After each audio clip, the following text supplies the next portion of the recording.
Let's talk about the rappers for a minute. Can we talk about the rappers for a moment? Let's talk about Tupac Shakur for a moment.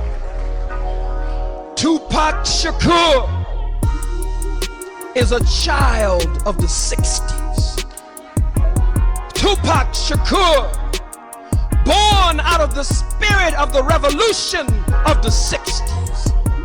Tupac Shakur, fire in his bones, huh? Boldness and rebellion in his blood. Born from his beautiful, bold Black Panther mama, Afeni. Sitting in the jail cell, a revolutionary woman carrying the fruit of life, marking the child in her womb, marking the child with rebellion, marking the child with insurrection, marking the child with a spirit to not go along with what's been going on.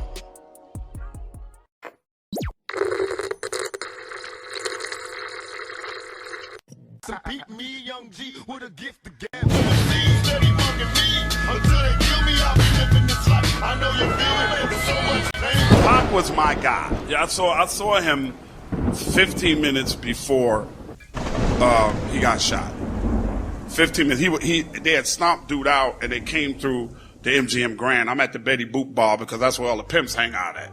So I'm hanging out with Don Magic Juan and Pretty Tony and all of these, and Pretty Dre and all these, and we just talking shit and drinking. And at the time, we were kind of like on the outs because Stretch, me and Pac was on the outs. Stretch was Pac's best friend. And if I see this Pac movie and he's not an integral part of this movie, I'm going to be very upset. Yes. I'm his daughter's goddaughter, and so is Tupac. Wow.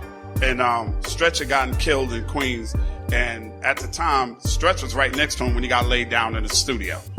In Quad Studios when he got shot. Quad Studios in New York when he got shot. City, right. Stretch was right next to him, and they were friends. It was Biggie, Pac, Stretch, Nas, all of these dudes were friends. So when he started going on his rampage against Biggie, he wanted Stretch to choose a side. Stretch was like, I ain't got nothing to do with what you and Suge doing. I'm not signed to Death Row, homie. I'm not going to ruin my relationship with Big because you got some shit in your head that ain't true, against B.I.G. Right. So we were kind of like on the outs because Stretch died, and then we had the MTV Video Music Awards, and they had the after party in Bryant Park, and I stepped to him and cursed him out in front of every fucking body he had standing. I stepped by myself knowing that these dudes could probably beat me into a fucking coma. Right. But my heart was just so full of my dude, whose name is still tattooed to my left arm to this day, that you didn't show up for this dude who held you the fuck down in New York. And we had words, man. I turned around, and then the next time I saw him was that night, and he came through with Suge, and he stopped. He's like, hey, what's up? I was like, what's good? And Suge was glaring menacingly at me as he always did. I didn't give a fuck. And I had my joint on me anyway, so we went down heavy. And but me and Suge became friends later on, and we just talked, and he said, are you coming over to Suge's club? And I was like, yeah, but at that time, the undercurrent of the East Coast, West Coast shit was going on, and I had a gig to do in Vegas that night. And I'm like, in my head, I'm saying, yeah, but in my head, I'm saying, if I go over there and y'all get on some anti-East Coast shit, beat the shit out of me, like, I'm dumb for walking in there. Right, of course. So we had our words, and, I told him, I said, man, I love you, man. And he's like, I love you too. I said, all right, I'll see you later. And that's the last time I saw him alive. Only Gab can do it like this. Yo, YouTube, what up? It's your homie Gab, I'm in the building. And this is MAKAVELI Media. Pain Part 1. It's gonna be a series I got going on, man, and we kicking it off with Ed Lover. Now, Ed Lover said he confronted Tupac at the MTV Music Award after party. And he said he rolled up on Pac by himself. And he had to get some things off his chest, and he spoke his mind and told Tupac exactly how he felt about the whole situation between him and his former homie and producer, Big Stretch. And a lot of people don't know if they believe that or not. I believe it happened because I believe out of respect and out of love, Tupac listened to what Ed Lover had to say without wilding out. Pac was just listening to him because, yes, this was a neutral friend, of his and Stretch's as well.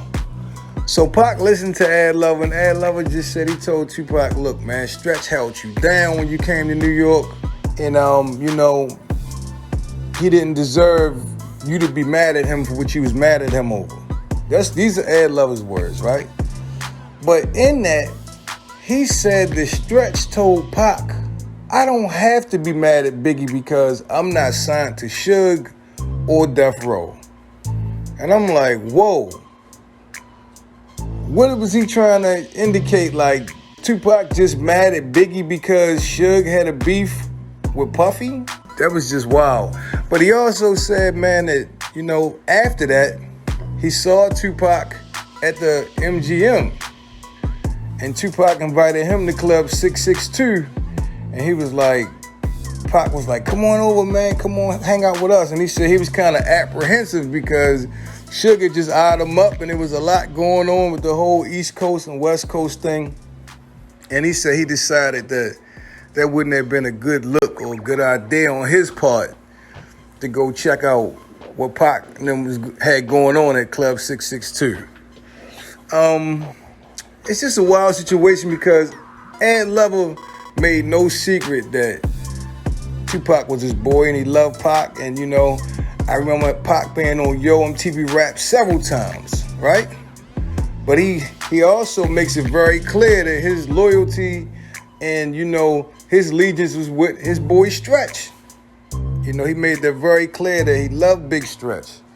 You know, and I talked to Majesty quite a bit, and Majesty told me straight up that, you know, Ad Lover helped them get their first record contract.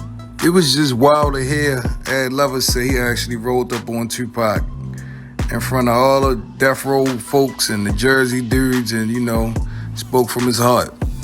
And like I said, maybe it happened, maybe it didn't happen, but, you know, that photo with Ad Lover is with Tupac that night.